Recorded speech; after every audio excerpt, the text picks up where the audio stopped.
자, 우리 옆에 분들과 다시 한번 인사하겠습니다. 오늘 정말 잘 오셨습니다. 자, 은혜 받기 원합니다. 예, 감사합니다. 그 예배의 시간마다 그 성전을 지키시는 이 발길들이 얼마나 귀한지 모릅니다. 그 며칠 전에 이제 제자훈련을 하는데 한 성도님이 그러시더라고요. 이제 몸이 이제 굉장히 피곤하고 지치지만 그래도 내가 가서 앉아 있어야지 목사님이 좀 힘이 날 것 같은 마음을 가지고 그 예배에 나오셨다라는 얘기를 듣고 얼마나 그 마음이 귀한지, 아무쪼록 그렇게 선한 마음을 가지고 예배에 참석한 여러분들에게 하나님께서 허락하시는 갑절의 은혜가 함께 하시기를 주님의 이름으로 축복합니다. 자, 오늘 우리가 읽은 이 본문은 예수 믿는 우리들 입장에서 참 부담스러운 내용들이 거듭해서 나오는데요. 자, 먼저 6장 1절부터 2절을 보니까 너희가 그리스도의 도의 초보를 버리고 어디로 나아가야 된다고 이야기하죠. 완전한 대로 나아가라고 권면합니다. 자, 이때 완전하다라는 것은 그 정신적으로나 도덕적으로나 더할 나위 없이 완벽한 상태를 가리키는데요. 자, 그런데 매일같이 넘어지고 쓰러지는 우리들 입장에서는 너희들이 완전해지라는 이 말씀이 상당히 부담스럽게 느껴지는 것이 사실입니다. 자, 게다가 그 뒤에 내용을 보면 우리가 정말로 부담스러운 말씀이 나오는데요. 자, 우리 같이 한번 6장 4절부터 6절 말씀 천천히 한번 읽어볼게요. 시작. 한번 빛을 받고 하늘의 은사를 맛보고 성령에 참여한 바 되고 하나님의 선한 말씀과 내세의 능력을 맛보고도 타락한 자들은 다시 새롭게 하여 회개하게 할 수 없나니 이는 그들이 하나님의 아들을 다시 십자가에 못 박아 드러내놓고 욕되게 함이라. 자, 뭐라고 말합니까? 이미 하나님의 은혜를 맛보고도 또다시 타락한 사람들은 두 번 다시 회개할 수 없다라고 하는데요. 자, 여러분, 그렇다고 한다면 이거 보통 문제가 아니겠죠? 자, 우리는 그동안 하나님께서 지극히 자비하시고 사랑이 많으시는 분이라고 배우지 않았습니까? 자, 그래서 하나님께서는 어떤 일이 있어도 우리를 포기하신다 그래요? 포기하지 않으신다 그래요? 예, 포기하지 않으신다고 배웠습니다. 더욱이 마태복음 18장을 보니까 예수께서는 형제의 잘못을 몇 번이나 용서해 줘야 되냐고 묻는 베드로에게 이렇게 말씀하십니다. 7번 뿐만이 아니라 7번을 70번까지라도 할지니라. 자, 이것은 490원을 말하는 것이 아니라 몇 번 용서해 주라는 얘기예요. 예, 무한정 용서해 주라는 이야기입니다. 자, 그런데 형제의 잘못을 이렇게 끝없이 용서하라고 말씀하신 주님께서 이미 하나님의 은혜를 맛보고도 또다시 타락한 사람은 두 번 다시 회개할 수 없다라고 말씀하신다면 도무지 이해하기 어려운 것이 사실이죠. 자, 그런데 히브리서 기자는 어떤 이유로 바로 이와 같이 무시무시한 이야기를 하는 것일까요? 자, 우리가 이 본문의 전후 문맥을 묵상해 보면 그 의도를 조금 더 잘 알 수 있는데요. 자, 우리 다 같이 11절 말씀 우리 천천히 한번 읽어볼게요. 11절 시작. 우리가 간절히 원하는 것은 너희 각 사람이 동일한 부지런함을 나타내어 끝까지 소망의 풍성함에 이르러. 자, 이해를 돕기 위해서 이 부분을 제가 좀 더 쉬운 번역을 보니까요, 이렇게 되어 있더라고요. 우리가 간절히 원하는 것은 너희 각 사람이 구원을 성취할 때까지 끝까지 같은 열정을 보여주는 것입니다. 자, 그러니까 히브리서 기자가 절대로 용서받지 못할 죄에 대해서 언급하는 이유는 너희가 이제는 하나님께서 베푸시는 은혜를 다시는 누릴 수 없다라고 단정하는 것이 아니라 오히려 그들을 끝까지 구원에 이르게 하기 위한 꼭 필요한 믿음의 권면을 하고 있는 것인데요. 자, 우리가 이것을 이해하기 위해서는 당시 교회의 정황들을 다시 한번 짚고 넘어가야 될 것 같다는 생각이 듭니다. 자, 제가 수차례 말씀드린 것처럼 지금 이 히브리서는 예수 믿는다라는 이유로 목숨이 위태로운 상황에서 쓰여진 글인데요. 자, 그런데 많은 교인들이 바로 이렇게 무시무시한 위협이 찾아오니까 그 믿음이 좀처럼 지켜내질 못하고 시들시들해지는데요. 자, 그래서 크게 두 가지의 선택을 하게 됩니다. 자, 먼저 한 부류의 사람들은 제가 지난주에 언급한 대로 교회를 버리고 어디로 돌아갔을까요? 유대교로 돌아가고요. 자, 그리고 또 한 부류의 사람들은요, 위협이 찾아올 때마다 예수를 적당히 배신했다가 수시로 주님께 용서하는 기도를 구하게 됩니다. 참 지혜롭죠. 목에 칼이 들어왔을 때는 예수를 배신해야 안 해요? 배신을 하고 막상 배신하고 난 다음에 뭐 하면 되죠? 회개하면 되죠. 제가 과거에 신학교 처음에 올라가서 이제 읽은 소설책 중에 엔도 슈사쿠의 침묵이라는 책을 읽었는데요. 거기 보면 배신자 한 사람이 나오는데 바로 기치지로라는 신앙인입니다.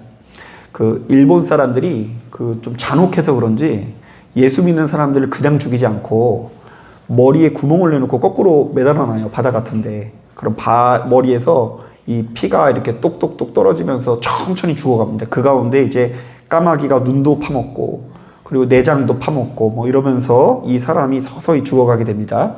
자, 그런데 그것을 기치지로는 정말로 이렇게 견디질 못하고요.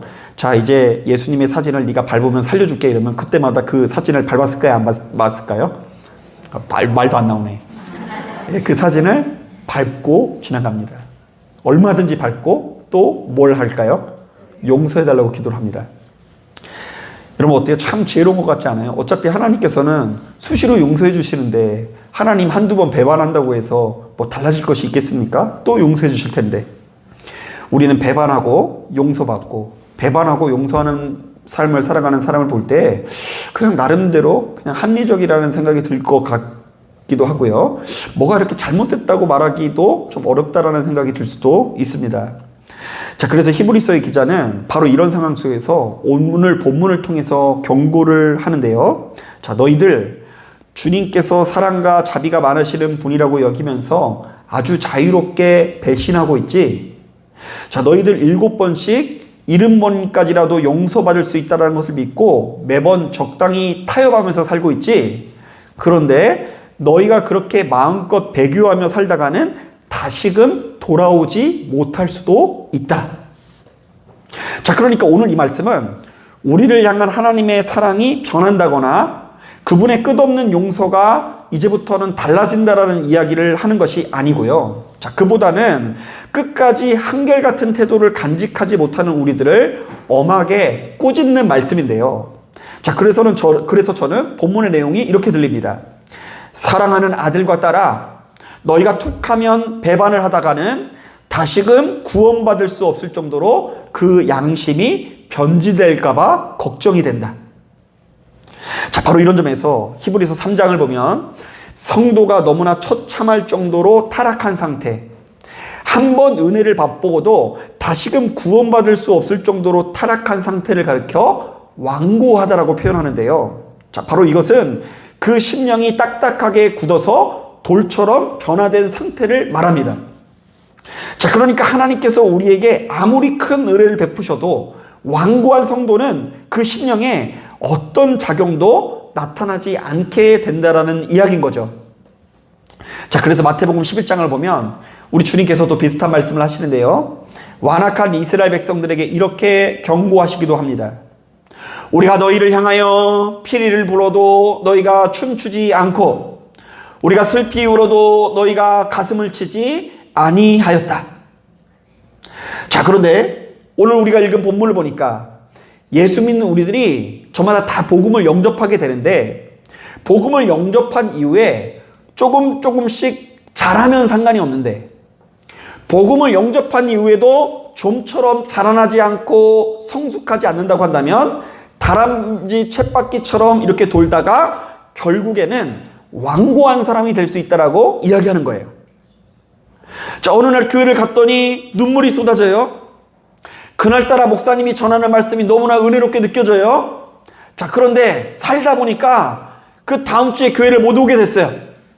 그러면 또 언제 오면 돼요? 그 다음 주 오면 되죠. 다음 주에 와가지고 말씀을 들으면 되는데 그게 그렇게 안 되더라는 것입니다. 분명히 초반에 하나님께서 부르시는 것을 경험을 했고 뜨거운 은혜를 경험했는데 그 신앙이 자라지 않고 성장하지 않는다고 한다면 마음이 완고하게 돼서 다시금 하나님께 돌아갈 수 없는 상태에 이르게 될 수 있는 것을 경고하는 거예요. 이른바 어린아이가 아무리 성장해도 시종일관 어머니의 젖만 물고 있고 단단한 음식을 먹지 못하면 제정상이 아닌 것처럼 복음을 영접한 이후에도 그 믿음이 좀처럼 자라지 않고 성숙하지 않는 자는 결국에는 생명을 잃을 수밖에 없다라고 경고하고 있는 것입니다. 자, 한번 따라해 보겠습니다. 너희는 어린아이와 같은 모습에 머물지 말고 장성한 믿음의 사람이 되라. 예, 성장해야 돼요. 자라나야 됩니다. 자, 히브리서 기자는 바로 이것을 위해서 크게 두 가지 조언을 하는데요. 자, 먼저 3장 8절을 보니까 이런 말씀이 있습니다. 광야에서 시험하던 날에 거역하던 것 같이 너희 마음을 완고하게 하지 말라. 자, 이것은 예수 믿는 우리들이 광야에 있던 이스라엘 백성들과 크게 다를 바 없이 살아서는 안 된다라는 이야기예요. 여러분, 가만히 보면 이스라엘 백성들이 가장 완고했을 때의 모습이 그 광야에 머물고 있을 때의 모습 아니겠습니까? 자, 여러분 홍해가 갈라지는 거 본 적 있으세요? 보고 싶지 않나요? 그 오병이어의 기적이 여러분 눈앞에 나타나면요, 정말 흥분해서 교회를 열심히 다닐 것 같지 않나요? 자, 그런데 그렇게 놀라운 기적들을 이 출애굽하는 과정에서 연이어 목격한 이스라엘 백성들이 아무리 좋은 것을 받아도 감사하지를 못하고요, 조금만 뭐가 불편하면 원망이 끝도 없이 이어집니다. 자, 그러니까 하나님께서 주시든 말든 상관없어요. 지금 내가 배고프면 화가 나고, 지금 내가 고기가 먹고 싶으면 성질이 나고, 좌우지간 죽을 지경에 이를 때마다 전능하신 하나님을 붙들지 못하고 이렇게 굉장히 이 좌로치우치고 우로치우치고요. 그러다가 누군가가 찾아와서 좋은 신이 있다고 한다면 따라가서 믿어야 안 믿어요? 믿는 게 이스라엘 백성들의 모습입니다. 자, 그런데 제가 이들의 태도를 보면서 생각나는 말씀이 있는데요. 시편 1편에 보면 이런 말씀이 있죠. 복 있는 사람은 악인들의 꾀를 따르지 아니하며 죄인들의 길에 서지 아니하며 오만한 자들의 자리에 앉지 아니하고 오직 여호와의 율법을 즐거워하여 그의 율법을 주야로 묵상하는 도다. 자, 그래서 이렇게 복 있는 자는 시냇가에 심은 경고와 나무처럼 이렇게 우직한 모습을 보인다고 하고요. 이에 반해 악인들은 바람에 나는 뭐와 같다고 이야기하죠? 겨와 같다 그래요. 선풍이 틀면 이 바람에 날아다니는 겨와 같이 아무런 중심도 없이 이리저리 날아다니는 사람과 같다라고 악인의 모습을 묘사합니다. 여러분, 큰 배가 한 곳에 정착해 있으려면 갈고리 모양의 아주 묵직한 닷이 밑바닥을 잡아줘야 배가 떠내려가지 않을 수 있습니다. 자, 그런데 악인은 바로 이 닷이 없는 거예요. 때로는 이 배가 멈춰야 기름도 넣고 배를 정비해야 될 거 아니겠습니까? 자, 그런데 닷이 없으니까 바람이 이리 불면 이리로 따라가고 바람이 저리로 불면 저리로 따라가고 그 중심을 못 잡는 거죠. 자, 그런데 우리가 바로 이렇듯 그 중심을 지키지 못하고 이 세상과 한 번 타협하고 두 번 타협하다 보면 바람의 겨와 같이 날아다니는 사람이 될 수 있다는 것을 이 성경이 경고하는 것입니다. 자, 그러니까 하나님이 나를 용서해줘도 내가 다시금 하나님께 돌아간다 안 돌아간다? 안 돌아가는 상황이 될 수 있음을 경고하는 이야기예요. 실제로 제가 코로나19로 인해서 우리가 한참 예배를 못 드리게 되었을 때 바로 이 같은 이야기를 상당히 자주 들었습니다. 자, 그래도 지금은 새벽 예배도 드리고 수요 예배도 드리고 금요 예배도 드리고 주일에도 예배 드리는데 당시만 하더라도 꽤 오랫동안 현장 예배를 드리지 못했거든요. 주일날 모여서 예배 드리는 것도 못한 기간도 있을 정도예요. 자, 그래서 그 당시에 처음에는 우리 성도님들이 목사님 매일같이 예배를 드리니까 안 드리니까 가슴이 너무 답답합니다, 이런 얘기를 많이 하시더라고요. 그리고 우리가 예배 드리면서 수시로 자기 자신을 다스려야 되는데 그 작용이 일어나지 않으니까 우리 집안이 자꾸 왔다 갔다 거려요, 이런 얘기를 상당히 많이 들었어요. 자, 그런데 막상 이렇게 코로나로 인해서 예배를 못 드리는 시간이 길어지니까 그때부터 다시 교회 오는 게 좋아요, 안 좋아요? 좋은 분도 있는데 아직까지 안 돌아오시는 분도 있어요. 아직까지 안 돌아오는 분도 있고, 처음에 한두 번 빠지면 답답한데 계속 빠지다 보면 돌아오는 게 이제 너무 답답한 거예요. 이제 자유롭게 살아가는 게 좋지 돌아올 생각을 안 해요. 여러분, 우리가 분명히 기억해야 되는 게 있는데요. 에스겔서 36장 26절을 보면 제가 좋아하는 말씀 중에 이런 말씀이 있습니다. 새 영을 너희 속에 두고 새 마음을 너희에게 주되 너희 육신에서 굳은 마음을 제거하고 부드러운 마음을 줄 것이며. 자, 성령께서는 우리와 동행하시면서 굳은 마음을 제거하시고 부드러운 마음을 주신다고 하시는데요. 자, 그렇기 때문에 성숙한 신앙인들은 어떤 일이 있어도 성령님과 교제하는 시간을 경홀히 여길 수가 없습니다. 자, 이 예배도 오늘 못 드리면 언제 드리면 된다고요? 내일 드리면 되고, 오늘 들은 말씀도 은혜 받더라도 오늘 순종 못하면 내일 순종하면 된다. 이러한 방식으로 살아갈 수가 없습니다. 왜냐하면 우리가 주님께서 허락하시는 은혜를 경홀히 여기면서 한 번, 두 번 타협하다 보면 언제든 우리의 심령은 돌과 같이 굳어지고 다시금 주님께 돌아갈 수 없는 상태가 될 수 있다는 것을 우리는 이미 알고 있기 때문입니다. 자, 그래서 저는 이 자리에 참석한 여러분들이 제일 기억해야 되는 은혜가 뭐냐면, 예배 드릴 때의 나와 그렇지 않을 때의 내가 얼마나 다른지를 아는 은혜를 누렸으면 좋겠어요. 한번 따라해 보겠습니다. 기도할 때의 나와 기도하지 않을 때의 나는 전혀 다르다. 자, 그로 인해서 이것도 경험했으면 좋겠어요. 한번 따라해 보겠습니다.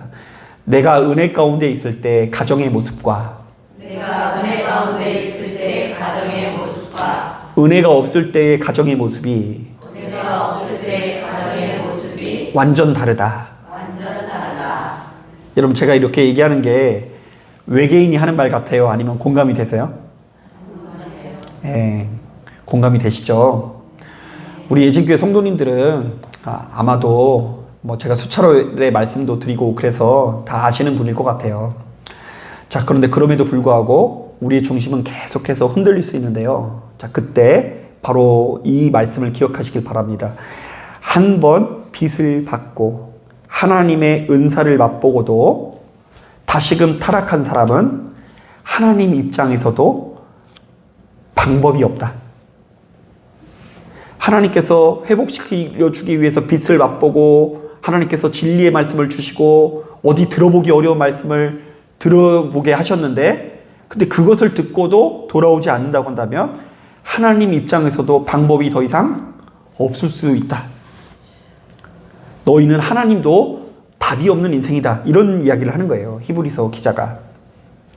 사랑하는 여러분, 그러므로 시간이 지나면 지날수록 여러분들의 심령을 더 견고하게 해서 타협하지 않고 완고한 심령이 되지 않는 여러분 되기를 주님의 이름으로 축복합니다. 자, 그런가 하면 히브리서 4장을 보면, 자, 우리가 완고해지지 않기 위해서 건네는 처방전이 나오는데요. 자, 그게 무엇인지 한번 들어보세요.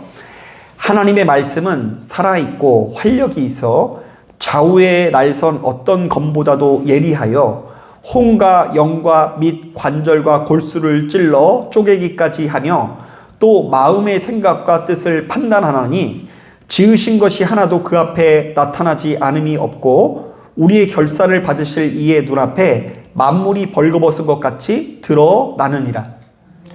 자, 이 말씀을 보면 우리가 구원받는 데 있어서 가장 중요한 것이 뭐라고 이야기하죠? 하나님의 말씀이래요. 자, 하나님의 말씀은 좌우의 날선 검과 같아서 마치 이 말씀을 듣다가 묵상하다가 우리 골수가 쪼개지는 것 같은 아픔을 느낄 수 있대요. 통증. 간이 막 아픈 거예요. 막 쓰려요. 또한 하나님 말씀은 우리 마음과 생각을 판단하여서 마치 벌거벗은 것 같은 부끄러움을 줄 수 있다라고 이야기하고 있어요. 자, 그러니까 우리가 하나님의 말씀을 듣고 바로 이 같은 작용들이 일어날 때에 우리가 생명으로 인도받을 수 있다라는 이야기인 거죠. 자, 그렇기 때문에 성도가 항상 하나님의 말씀 앞에서 어떤 태도를 보이는가의 문제를 그 무엇보다 중요하게 생각해야 되는데요. 자, 왜냐하면 우리가 하나님의 말씀을 들을 때에 우리로 하여금 꾸준히 지속적으로 우리의 심령 안에서 선하고 아름다운 작용들이 일어나기 때문입니다. 그래서 믿음은 들음에서부터 비롯된다라고 성경이 가르쳐주고 있는 거예요. 자, 그렇다면 오늘날 이 시대를 살아가는 우리들도 정말 심각하게 스스로의 말씀 생활을 점검해 볼 수 있어야 되는데요. 자, 저는 이것을 예배 드릴 때마다 이제 크게 세 가지로 제시하곤 합니다. 자, 첫 번째, 나는 하나님의 말씀을 듣고 있는가를 고민해 봐야 하고요. 자, 그리고 두 번째, 만약 듣고 있다면 그것이 진짜 하나님의 말씀인가의 문제를 고민해야 되고요. 세 번째, 또한 내가 듣고 있는 것이 하나님의 말씀이라면 나는 그 하나님의 말씀 앞에 얼마만큼 순종하고 있는가를 고민해 봐야 됩니다. 자, 한번 따라해 보겠습니다. 나는 듣고 있는가? 예. 예배에 나왔으면 뭐 해야 된다고요? 들어야 돼요. 듣지 않으면 안 돼요. 자, 두 번째 한번 따라해 보겠습니다. 내가 듣고 있는 것이 하나님의 말씀인가? 솔직히 말하면 여러분, 강단에서 전해지는 이야기라고 해서 다 말씀인 것은 아니죠. 참 아멘 못하겠어요? 때로는 이렇게 앉아서 듣다가 열받을 때 없으셨어요? 저는 있는데 저도 그래서 그 괴로움을 누구보다 잘 알아요. 이제 앉아서 이건 하나님의 말씀이 아닌데라고 했을 때 성도들은 분노하게 돼 있어요. 자, 그런데 더 중요한 문제가 있는데요. 한번 따라해 보겠습니다. 나는 내 귀에 들려진 하나님의 말씀 앞에 어떤 태도인가? 자, 그러니까 이제 지금 앉아 있는데 하나님의 말씀이 안 들려지면은 기분 나쁘다는 거 알아요. 그런데 만약 하나님의 말씀이 들려졌다고 한다면 그 말씀 앞에 얼마만큼 순종하는가도 좀 돌아볼 수 있어야 돼요. 아니, 100번 들으면 뭐해요? 100번. 10년 동안 들으면 뭐해요? 가끔씩 저한테 이런 얘기 해주시는 분 많이 있거든요. 목사님, 이 말씀은 어디 가서 들어보기 어려운 말씀이에요. 그러면 뭐예요, 이게? 들어보지 못한 말씀을 들어본 게 뭐 그게 그렇게 중요해요. 귀에서 듣고 끝나면 안 되고요. 그걸로 인해서 우리 삶의 개선이 일어나야 될 줄로 믿습니다.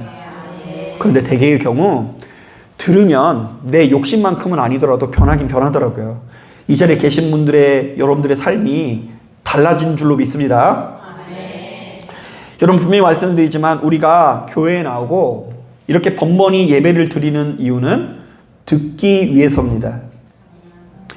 왜냐하면 아무것도 듣지 않는 사람은 아무것도 달라지지 않기 때문입니다.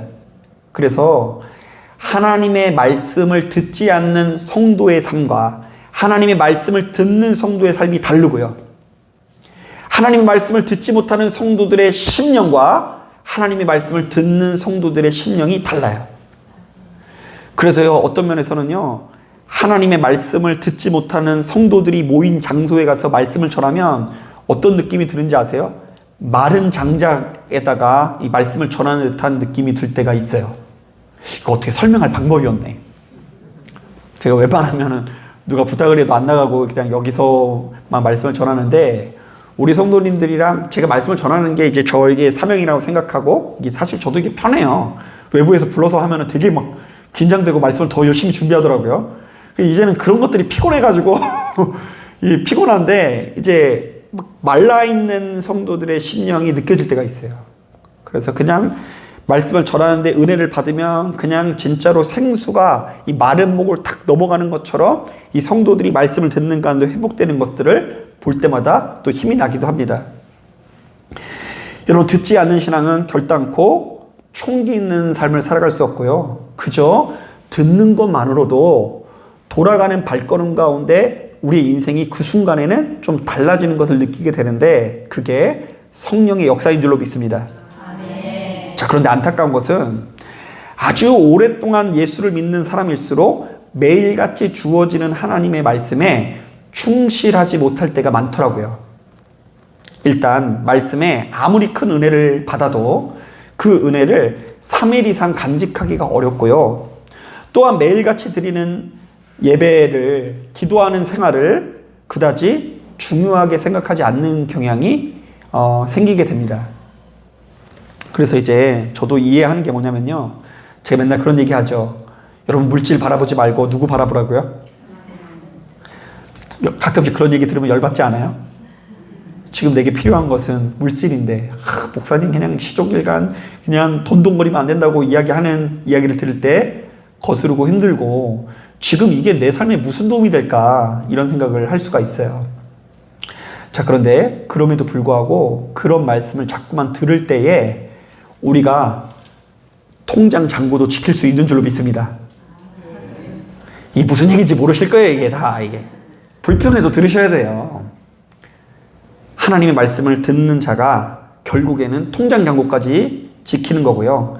바람에 나는 겨와 같이 더 이상 실패하지 않는 법입니다. 우리가 하나님의 말씀을 듣고 순종하지 않으면 완고한 사람이 될 수밖에 없고요. 또한 바로 이러한 자들은 그리스도의 초보를 벗어내지 못하고 장성한 믿음의 분량에 이르게 될 수가 없는 것입니다. 자, 이런 점에서 최근에 참 인상 깊은 간증을 들었는데요. 사실 이제 저나 사모님이나 저희 가정에서 이제 한 가지 고민이 있는데, 아이들의 신앙 교육 문제입니다. 아무리 보더라도 제 초등학교 6학년에 비해서 우리 태성이 6학년 때 모습이 날라리 같아요. 나만큼 안 하는 것 같다는 생각이 들어요. 그리고 여기서 이제 앉아있으면 다 보이는데, 저 뒤에서 이러고 있는 애가 있는데, 그게 누군 것 같아요? 딱 2명 있어요. 더 얘기 안 할게요. 그러니까 이제 아빠가 태어나면서부터 목사니까 이제 얘네들은 주의를 안 지켜본 적은 없어요. 항상 교회 나왔고, 그리고 이제 초등학교 들어가기 전까지는 수요예배, 금요예배까지도 빠져본 적이 없어요. 근데 심지어 여름 휴가를 교회로 가서 교회에서 자고 교회에서 일어나고 이런 경험도 굉장히 많이 있고요. 그리고 들은 풍어는 있어가지고 무슨 말씀 하면은 알아 이렇게 굉장히 잘 알아요.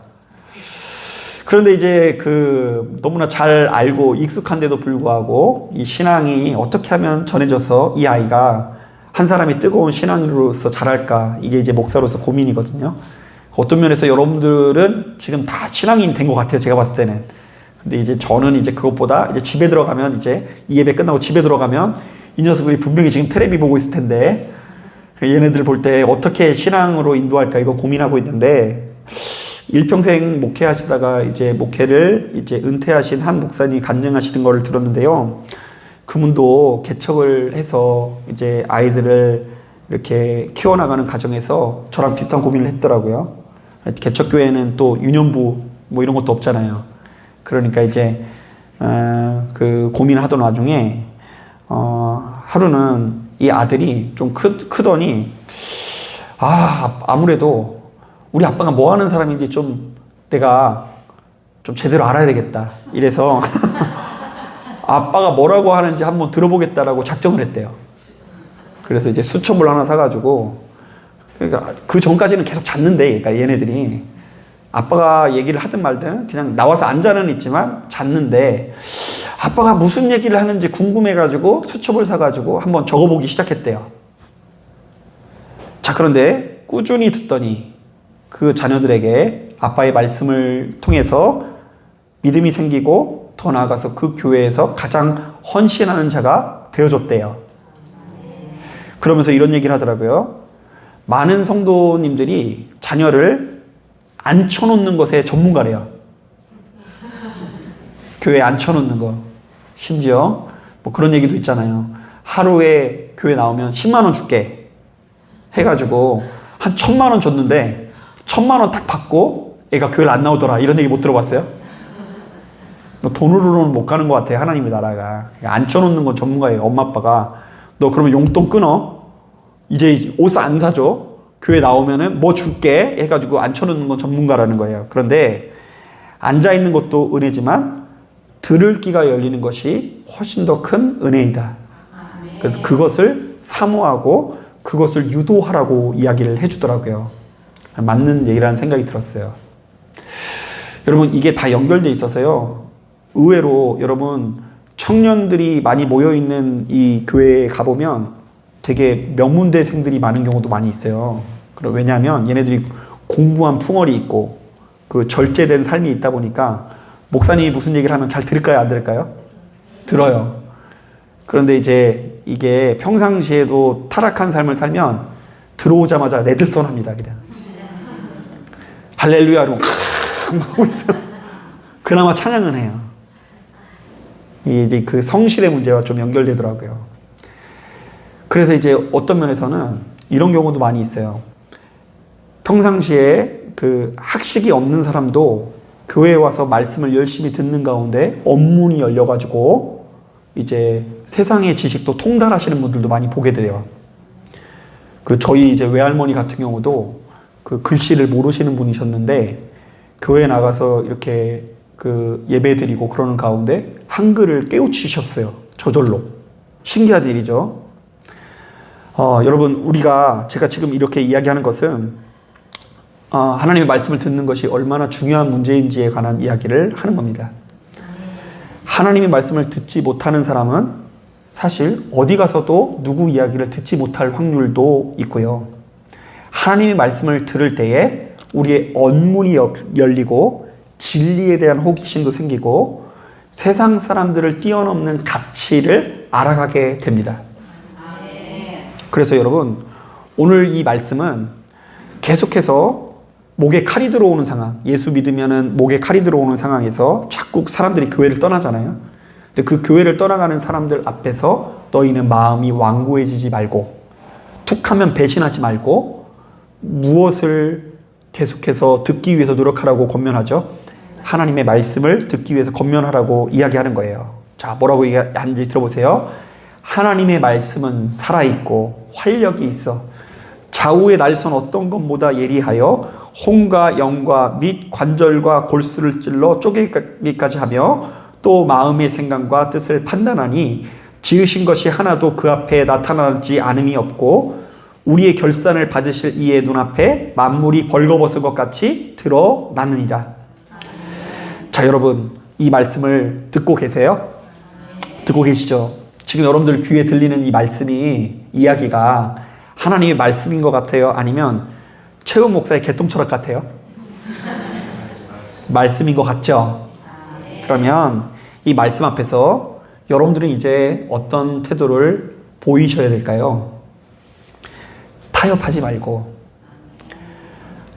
자꾸만 하나님 앞에 배반하지 말고 한번 빚을 받고 하나님의 은사를 맛보고 성령에 참여한 바 되고도 타락하면 그 마음이 완고해져서 이제 하나님께 다시 돌아오지 못하고 예수 그리스도를 십자가에 못 박는 자리에 서게 될 수 있다는 것을 여러분 기억하시고 하루하루 성실하게 잘 경영해 나가실 수 있는 여러분들 되길 바랍니다. 여러분, 가만히 보면 최근 들어 제가 어떤 생각이 드냐면, 여러분 진짜 우리가 일평생 죽는 그 순간까지 하나님의 이름을 붙드는 신앙을 갖는 건 진짜 어려운 일이더라고요. 저도 많이 없어요. 그런 분들을 많이 못 봤어요. 끝까지 예수님을 믿는 분. 그 초등학교 때 날렸던 애들이요, 중학교 때 죄다 안 나와요. 중고등학교 때 날렸던 애들이요, 청년 되면 죄다 안 나오고요. 청년 때 날렸던 애들 결혼해서 애 낳으면 절대로 안 나와요. 애 좀 키워 나와요. 그러다가도 근데 요즘에는 좀 애들이 빚 갚느라고 힘들긴 해요. 다 남녀가 다 막 맞벌이하고 그러다가 이제 교회를 멀리 떠나서 세상을 유리하는 사람도 많이 봤고요. 또 집사님, 권사님들 중에서도 어떤 시점이 되면 그 신앙의 열정을 잃어버리고 교회를 저 멀리 뒤로 하는 경우가 많이 있어요. 물론 여러 가지 이유가 있어요. 교회가 뒤집어졌거나 하나님의 말씀이 지속적으로 들리지 않았거나 그리고 뭐 삶에 여러 가지 문제가 있거나 여러 가지 이유가 있을 수 있는데 끝까지 그 믿음을 지키며 구원의 능력을 경험한다는 것이 얼마나 큰 축복인지 모릅니다. 이제까지 내가 하나님 안에 있었다고 해서 앞으로도 하나님의 안에 아무것도 안 해도 있을 거라 생각하지 마시고 하나님의 말씀을 듣고 날마다 진보하는 삶을 살아가실 수 있는 저와 여러분들 되기를 주님의 이름으로 축복합니다.